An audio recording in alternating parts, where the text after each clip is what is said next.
కదా, అక్కడి సమస్యల గురించి అయినా అసెంబ్లీలో మాట్లాడడం కోసం రావాలి కదా.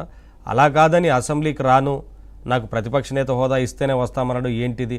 ప్రజాస్వామ్యంలో ఉన్నామా? ఎక్కడున్నాం? ఖచ్చితంగా ప్రజల తీర్పును గౌరవించాలి కదా. ప్రతిపక్ష నేత హోదా లేకుండా చేసింది ప్రజలు కదా.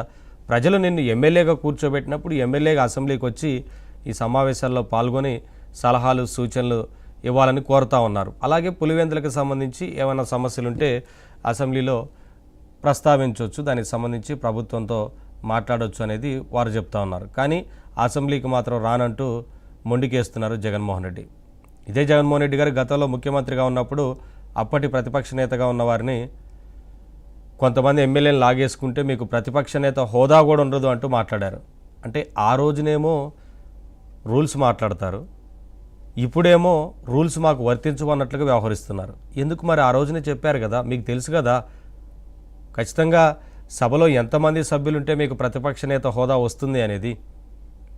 ప్రజా సమస్యలను మాట్లాడటం కోసం, వాటిపైన మాట్లాడడం కోసం మాకు ప్రతిపక్ష నేత హోదా ఇస్తేనే వస్తామనడం అసెంబ్లీకి ఏంటి? కనీసం పులివెందులకు ఎమ్మెల్యేకి గెలిచినప్పుడు పులివెందుల సమస్యలైనా సరే ప్రస్తావించడం కోసం అసెంబ్లీకి రావాలి కదా, ఎందుకు రారు? అంటే ఇప్పటికే చాలామంది ఈ అంశంపైన స్పందిస్తూ ఉన్నారు. జగన్మోహన్ రెడ్డి గారు అసెంబ్లీకి ఎందుకు రారు, ఎందుకు మాట్లాడరు ప్రజా సమస్యల గురించి? ప్రజలు గెలిపించి అసెంబ్లీకి పంపిస్తే అసెంబ్లీలో మాట్లాడకుండా మేము బైకాట్ చేస్తామంటూ ఇంట్లో కూర్చొని తన సొంత మైకుల దగ్గర కూర్చొని మాట్లాడితే సరిపోదు కదా అంటూ అందరూ మాట్లాడుతున్నారు. ఇవాళ ఏపీసీసీ చీఫ్ షర్మిల వారు కూడా అదే విషయాన్ని స్పష్టం చేశారు.